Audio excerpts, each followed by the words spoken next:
ఒక వ్యక్తిని వాడుకోవటానికి, ఒక నాయకునిగా తన పనిలో, తన పరిచర్యలో, తన సేవలో ఉంచుకోవటానికి ఒక సేవకుని గాని, ఒక నాయకుని గాని ఎన్నుకోవాలి అని అనుకుంటే, దేవుడు ఆ వ్యక్తిలో ఉన్న తెలివితేటలు, అతనికున్న సామర్థ్యాలు, అతనికున్న జ్ఞానం, అతనికున్న విద్య, అతనికున్న ఆస్తిని బట్టో విద్యను బట్టో ఆధారము చేసుకుని దేవుడు ఆ వ్యక్తిని ఏర్పాటు చేసుకోడు. దేవుడు ఒక వ్యక్తిని వాడుకోవాలి అని అనుకుంటే పరిశుద్ధ లేఖనంలో మనం చూసినప్పుడు చూడండి, యెషయా 40 మనం చూసుకుంటే, సొమ్మసిల్లిన వారికి బలమిచ్చువాడు ఆయనే, శక్తిహీనులకు బలాభివృద్ధి కలుగచేయవాడు ఆయనే. ఆయన ఎవరిని పిలుచుకుంటాడు అని ఇక్కడ మనం చూస్తే, సొమ్మసిల్లిన వారికి బలం నిచ్చేవాడుగా ఉన్నాడు, శక్తిహీనులకు బలాభివృద్ధిని కలుగచేసేవాడుగా ఉన్నాడు.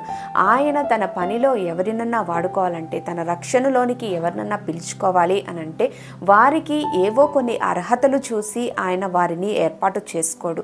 ఆయన ఎలాంటి వారిని ఏర్పాటు చేసుకుంటాడు అనంటే శక్తిహీనులను, బలహీనులను ఏర్పాటు చేసుకుంటాడు. ఇంకొక వాక్యాన్ని మనం ధ్యానిస్తే, 1 కొరింథీ 1:19 ఏమని ఉంటుందంటే, జ్ఞానుల జ్ఞానమును నాశనము చేతును, వివేకుల వివేకమును శూన్యపరుతును అని ఉంటుంది. ఈ లోకానుసారమైన జ్ఞానవంతులు, ఈ లోకానుసారంగా పేరు ప్రఖ్యాతలు సంపాదించుకున్న వారిని ఆయన ఏర్పాటు చేసుకోవటానికి ఇష్టపడటం లేదు. ఆయన ఎవరిని ఏర్పాటు చేసుకుంటాడు అనంటే, ఈ లోకంలో జ్ఞానులు అని అనిపించుకుంటున్న వారి యొక్క జ్ఞానాన్ని సిగ్గుపరచటానికి లోకములో నుండి వెర్రి వారిని దేవుడు ఏర్పాటు చేసుకుంటాడు. ఈ మాట చదివినప్పుడు చాలా ఆశ్చర్యానికి మనం గురవుతాం. అంత గొప్ప శక్తిమంతుడు, అంత సర్వాధికారి అయిన దేవుడు ఎందుకు తన పరిచర్యకు, తన పరిచర్యలోనికి, తన రక్షణలోనికి, తన స్వరాన్ని వినటానికి ఎవరిని పిలుచుకుంటున్నాడు అనంటే వెర్రి వారిని, జ్ఞానము లేని వారిని పిలుచుకుంటున్నాడు. ఎందుకు అంటే, ఈ లోకంలో జ్ఞానులు అని అనుకుంటున్న వారి యొక్క జ్ఞానాన్ని సిగ్గుపరచడానికి బలహీనులైన, శక్తిహీనులైన, వివేకము లేని వారైన మనలను దేవుడు ఎన్నుకోవటానికి ఇష్టపడుతున్నాడు. కాబట్టి ఒకవేళ నీవు జ్ఞానివి అని అనుకుంటున్నావు అనంటే నిజముగా నీవు జ్ఞానివి కాదు. ఎందుకు అంటే, తన్ను తాను మెచ్చుకున్నవాడు ఎన్నటెన్నటికి దేవుని యొద్దటుండి మెప్పు పొందలేడు. కాబట్టి ఈ లోకంలో మనం ఏ పరిస్థితిలో ఉన్నాం, ఒకవేళ జ్ఞానివి అని అనుకుని దేవుడు నీ కొరకు దాచి ఉంచిన మేలుల విషయంలో నీవు పొందలేకపోతున్నావేమో, దేవుని సన్నిధిలో ఒక్కసారి మనం సరిచేసుకుని, ఈ లోకానికి సంబంధించిన జ్ఞానంతో ఉన్నానా లేక ఆత్మీయ జ్ఞానాన్ని కలిగి ఉన్నానా అని మనల్ని పరీక్షించుకుందాం. ఈనాడు క్రైస్తవులను చూసి అనేక మంది హేళనగా మాట్లాడుతున్న మాటలు అనేకమైన ఉన్నాయి.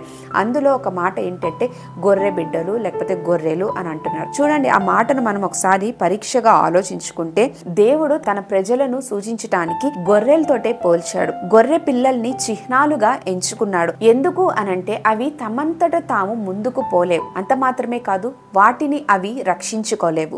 నిజానికి గొర్రెలు ఏంటి అంటే బలహీనతకు గుర్తు. అందుకే యేసుక్రీస్తు అనేక సార్లు ఏమని చెప్తాడంటే, నేను గొర్రెలకు మంచి కాపరిని, మంచి కాపరి తన గొర్రెలకు ప్రాణం పెడతాడు, నేను గొర్రెలను నడిపిస్తాను అని తెలియచేశాడు. నిన్ను ఎవరన్నా ఒక గొర్రెగా, ఎవరన్నా అన్యజనులు మిమ్మలను, దేవుని ఎరుగని వారు మిమ్మల్ని ఒక గొర్రె అని అంటున్నప్పుడు సంతోషించాలి. ఎందుకు అని అంటే, మనల్ని మనము రక్షించుకోలేము, మన ఉనికిని ఈ లోకంలో సాధించలేము అన్న జ్ఞానము మనకుంది. మరో నిమిషం నీవు ఈ లోకంలో ఉంటావా ఉండవా, లేకపోతే మరో నిమిషం ఒకవేళ నీవు ప్రాణాపాయ స్థితిలో ఉంటే నీ ప్రాణాన్ని నీవు రక్షించుకోలేని స్థితిలో ఉన్నావని నీకు తెలుసు. అందుకే నీవు జ్ఞానాన్ని సంపాదించుకున్న వాడివి. వారైతే జ్ఞానము లేకుండా తమను తాము కాపాడుకోగలం, తమకెవరూ అక్కర్లేదు, తమల్ని ఎవరూ పుట్టించలేదు, మాకు అన్నీ తెలుసు, అంతా తెలుసు అని అనుకుంటున్న వెర్రివారుగా ఉంటున్నారు. నీవైతే దేవుని ఎదుట ఒక గొర్రె పిల్లవలే ఆయన యొక్క నడక,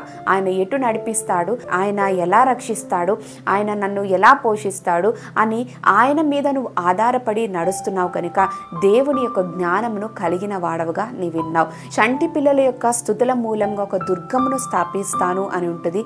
అంత మాత్రమే కాకుండా తన శత్రువులను ఓడించటానికి ప్రభువు చంటి పిల్లల, బాలుర యొక్క స్తుతిని ఉపయోగిస్తాడు అని కూడా ఉంటుంది.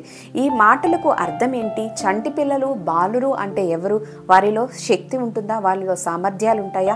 లేదు కదా. వారు ఒక బలహీనమైన ఘటం. వారు శక్తిహీనులు, బలహీనులు, సామర్థ్యము కూడా లేనివారు. అలాంటి వారి యొక్క స్తుతుల మూలంగా దేవుడు దుర్గాన్ని స్థాపిస్తాడు. అలాంటి వారి యొక్క స్తుతుల మూలంగా శత్రువుపై విజయమును కూడా తీసుకుంటాడు. తీసుకురాగలుగుతాడు. అంటే ఈ మాటకు అర్థం ఏమిటి అని అంటే, ఎవరైతే బలహీనంగా ఉన్నారో, శక్తిహీనంగా ఉన్నారో, మేము జ్ఞానులము కాదు, మేము బలహీనులము, దేవుని కృప తప్ప వేరొకటి మాకు లేదు అని ఎవరైతే తమ జీవితాల ద్వారా నడుచుకుంటూ వారు జీవిస్తున్నారో, దేవుని మీద ఆధారపడుతున్నారో, అలాంటి వారిని దేవుడు తన పని కొరకు, తన యొక్క రాజ్య వ్యాప్తి కొరకు వాడుకునేవాడిగా ఉంటున్నాడు. కాబట్టి మీలో ఎవరైనా దేవుని యొక్క రాజ్యంలో చేర్చబడి ఈ లోక జ్ఞానము కాకుండా ఆ పరలోక జ్ఞానమును పొందుకున్న మనము దేవుని యొక్క పిలుపును విని ఆయన సన్నిధిలో చేర్చబడ్డాం. ఒకవేళ ఈనాడు అనేక మంది నిన్ను ఒక గొర్రెగా, ఒక బలహీనునిగా, ఒక శక్తిహీనునిగా నిన్ను అనుకుంటూ నీ మీద నిందలు, అవమానాలు, ఏమన్నా మాటలు మాట్లాడుతూ ఉన్నా అధైర్యపడొద్దు. బాలురా, చంటి పిల్లల స్తుతుల మూలముగా అద్భుతములు చేయగలిగిన శక్తిమంతుడు, నీవు చేసే ప్రార్థన, నీవు చేసే మొర దేవుడు ఖచ్చితంగా ఆలకిస్తాడు. బలవంతులను సిగ్గుపరిచి బలహీనులను ధైర్యపరిచే దేవుడు మన దేవుడు. కనుక అధైర్యపడాల్సిన పని లేదు. కానీ లోకములో నీచులైన వారిని, తృణీకరింపబడిన వారిని, ఎన్నిక లేని వారిని దేవుడు ఏర్పరచుకుని ఉన్నాడు. నీవు దేవుని చేత ఏర్పాటు చేయబడిన దానవైతే, నీవు బలహీన స్థితిలో ఉన్నా, నీవు శక్తిహీనురాలుగా ఉన్నా, లేక జనాలు నిన్ను గొర్రె అంటూ అవమానపరుస్తూ నిందలు వేస్తూ ఉన్న స్థితిలో నీవుంటే, ప్రైజ్ ది లార్డ్, దేవుడు నిన్ను ఎన్నుకొని ఉన్నాడు. ఆయన రాజ్య వ్యాప్తిలో ఆయన కొరకు పనిచేసే గొప్ప సాధనంగా నిన్ను వాడుకోబోతున్నాడు. కాబట్టి ఏ విషయంలో మనుషులు నిన్ను నిందిస్తారో, ఏ విషయంలో మనుషులు నిన్ను అపహేళన చేస్తున్నారో వారే వెరివారు. కానీ నీవు దేవుని జ్ఞానమును పొందుకున్న దేవునికి ప్రియమైన బిడ్డగా నీవున్నావు. కాబట్టి ఆ లోకము చేత చీ అనిపించుకుంటున్న మనము దేవుని చేత వాడబడుతున్న గొప్ప సాధనాలుగా ఉన్నాము. అలాంటి స్థితిలో ఉన్న మనందరి జీవితాలలో దేవుడు తన ప్రణాళికలు, తన ఉద్దేశములు ఇంకను నెరవేర్చి మన శత్రువు మీద మనకు జయమునిచ్చి, మన పరిస్థితులన్నిటిలో ఆయన తన జ్ఞానముతో మనలను నింపి నడిపించేవాడుగా ఉన్నాడు. నిజానికి దేవుని యొక్క వెర్రితనము ఈ మనుషుల జ్ఞానము, దేవుని యొక్క బలహీనత మనుషుల బలము కంటే బలమైనది. కాబట్టి ప్రియ సహోదరులారా, దేవుడు పిలిచిన పిలుపును చూడండి, ఆయన నిన్ను ఎన్నుకున్న రీతిని చూడండి. ఆయన నువ్వు ఏ స్థితిలో ఉన్నావో ఆ స్థితిలో నిన్ను ఆయన ఎంత ప్రేమిస్తున్నాడో, ఎంత ఆదరిస్తున్నాడో, తన పనిలో, తన రాజ్య వ్యాప్తిలో నిన్ను ఎంతగా తాను చేర్చుకోవడానికి ఇష్టపడుతున్నాడో. ఈ లోకంలో జ్ఞానులు, గనులు, పేరు ప్రఖ్యాతులు సంపాదించిన వారు, తెలివితేటలు, ఆస్తిపాస్తులు సంపాదించిన అనేక మంది మన చుట్టూ ఉన్నారు. కానీ వారెవ్వరిని దేవుడు పిలుచుకోలేదు. ఎవరైతే తమ్మును తాము తగ్గించుకుని దేవుని ఎదుట ఆయన శక్తి మీద ఆధారపడ్డారో వారిని దేవుడు ఎన్నుకొని గొప్ప సైన్యముగా చేస్తున్నాడు. ఆయన రాకడ అతి సమీపంలో ఉంది. అనేక మంది విడవబడుతున్నారు. కానీ ఎన్నిక లేని వారు, బలహీనులు, శక్తిహీనులు, దేవుని ఎదుట సాష్టాంగ పడుతున్న వారు, దేవుని శక్తిని కోరుకుని ఆయన మీద ఆధారపడుతున్న వారిని దేవుడు తన రాజ్య వ్యాప్తిలో తన వారసులుగా చేసుకొనబోతున్నాడు. ఈ లోకంలో జ్ఞానులు అనుకున్న వారికి సిగ్గు కలుగునట్లుగా దేవుడు మనలను ఆయన మాటల చేత అనేక మందితో మాట్లాడిస్తున్నాడు. ఎంతో మంది నరహంతకులు, ఎంతో మంది వ్యభిచారులు, పాపులు, ఎంతో మంది అనేక మందిని హింసిస్తున్న అనేక మంది వ్యక్తులు ఈనాడు ఏ దేవుని చూసి మార్చబడటం లేదు. ఏ ఒక్క గ్రంథాల నుండి వారిలో మార్పు కలగట్లేదు. కేవలము ఒకే ఒక గ్రంథం, పరిశుద్ధ గ్రంథం, యేసుక్రీస్తు మాట్లాడిన మాటలు, ప్రేమ కలిగిన మాటలు, జ్ఞానము కలిగిన యేసు మాటలు వినే అనేక మంది మార్చబడ్డారు. ఈనాడు అనేక సాక్ష్యాలు మనం వింటున్నాం. ఎవరి ద్వారా వారిలో మార్పు వచ్చిందంటే ప్రేమామయుడైన యేసు ద్వారా వారిలో మార్పు వచ్చింది.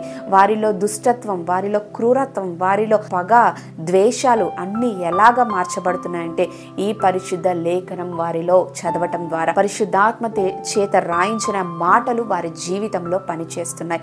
కాబట్టి ప్రతి ఒక్క మోకాలు ఆయన సన్నిధిలో మోకరించాల్సిందే. ప్రతి ఒక్క నాలుక ఆయనను స్తుతించాల్సిందే. కాబట్టి వెయిట్, ఏ భయము లేదు, ఏ సందేహాలు పెట్టుకోకండి. నీవు పట్టుకున్న దాన్ని గట్టిగా పట్టుకో. దేవుడు ఒక ఉన్నతమైన స్థితిలోనికి నిన్ను నడిపించబోతున్నాడు. అది ఎక్కడికి అంటే ఆ పరలోక రాజ్యం. ఎవరైతే నిన్ను దూషించారో, ఎవరైతే నిన్ను హింసిస్తున్నారో, ఎవరైతే నీ మీద ప్రగపట్టి, ఎవరైతే నిన్ను అవమానిస్తున్నారో, ఎవరైతే నిన్ను నిందిస్తున్నారో, ఎవరైతే నిన్ను వెక్కిరిస్తున్నారో వారందరూ కూడా చూచినట్లుగా దేవుడు ఒక దుర్గముగా నిన్ను చేయబోతున్నాడు. సంతోషిద్దాం, ప్రభువునందు సంతోషిద్దాం. మరలా చెప్తున్నాను, దేవుని యందు ఆనందిద్దాం. ఆమేన్. Praise the lord.